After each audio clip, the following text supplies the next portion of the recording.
तो मेरे प्यारे बच्चों, यहाँ पर हमारे पास क्वेश्चन नंबर 31 है और प्रोबेबिलिटी से रिलेटेड है। ए पार्ट हम उसका देख रहे हैं। 4 student of class 12th are given a problem to solve independently. Their chances of solving the problem respectively 1/2, 1/3, 2/3 and 1/5। Find the probability that at most one of them will solve the problem. At most का मतलब, eight most का मतलब one से ज्यादा नहीं होना चाहिए, no more than one. At most का क्या मतलब है? एट मोस्ट का मतलब है नो मोर देन वन। ठीक है, एक से ज्यादा नहीं होना चाहिए। ठीक है, एक से ज्यादा है उसके बराबर।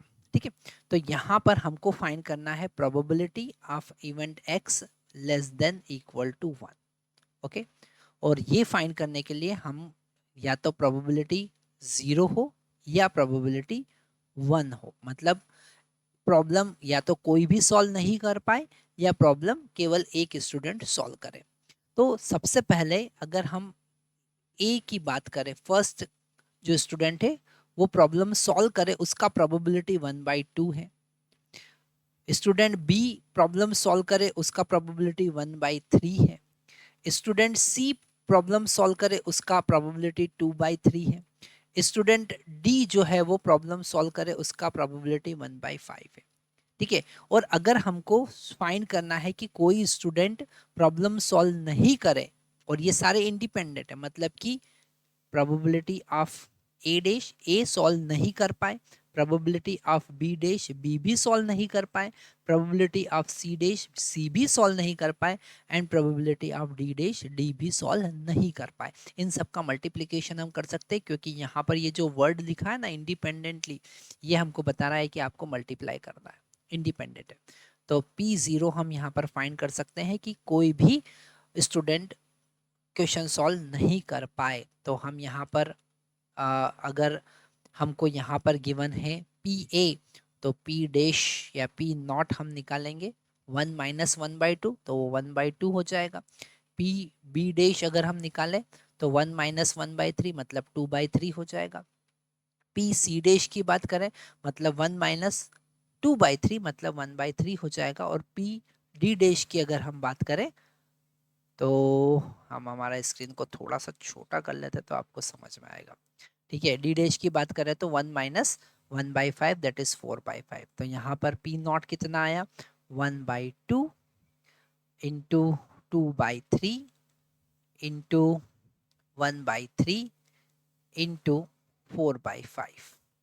ओके, तो यहाँ पर 2 से 2 कैंसिल हो जाएगा और हमको मिलेगा 4 डिवाइडेड बाय ये कितना हो जाएगा 3 9 एंड 9 इंटू 4 45।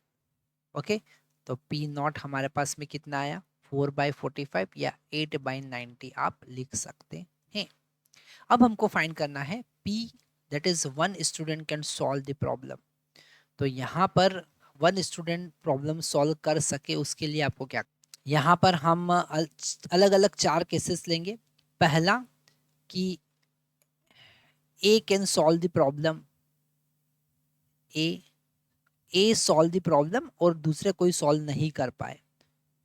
ठीक है, तो उसके लिए प्रोबेबिलिटी जो होगा वो होगा PA into PB dash B solve नहीं कर pi into PC dash C भी सॉल्व कर नहीं कर pi into PD dash. Okay, तो ये कितना हो जाएगा, ये हो जाएगा 1/2 PB PA और PB डैश मतलब कि 2/3 और C डैश मतलब कि 1/3 और D डैश मतलब कि 4/5।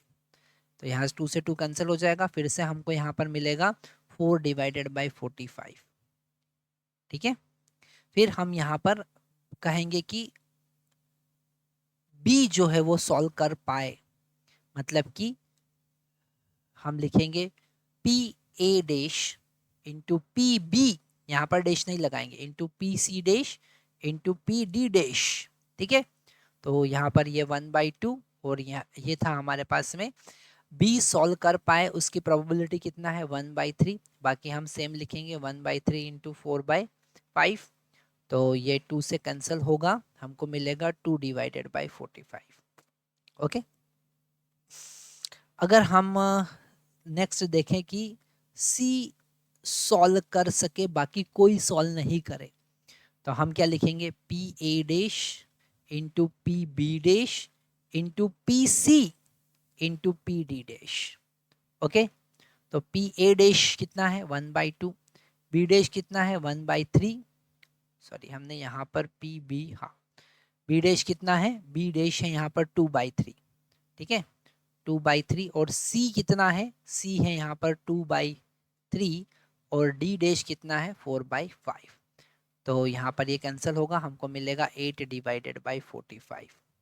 ओके, फिर लास्ट वाला कि वो डी सॉल्व कर सके, है ना, तो हम लिखेंगे P A dash, P B dash, P C dash और पी डी।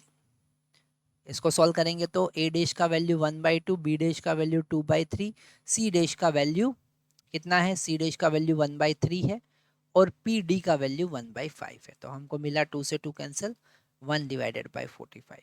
ठीक है, अब इन सबको जब हम ऐड करेंगे तो हमको P1 मिलेगा। ठीक है, तो हम यहाँ पर कलर चेंज कर लेते हैं और P1 फाइंड करते हैं। तो P1 सबको ऐड करने पे मिलेगा, मतलब 4 + 2 + 8 + 1 डिवाइडेड बाय 45। ओके, तो ये हो जाएगा 6 + 1 7, 7 + 8 15 डिवाइडेड बाय 45। और फाइनली हमारा आंसर कितना होगा, पी नॉट का वैल्यू 8 डिवाइडेड बाय या 4 डिवाइडेड बाय 45, और ये हो जाएगा 15 डिवाइडेड बाय 45। तो अल्टीमेट हमको मिला 19 डिवाइडेड बाय 45। हमारा आंसर कितना होगा, रिक्वायर्ड आंसर होगा probability of at most 19 divided by 45। Thank you very much.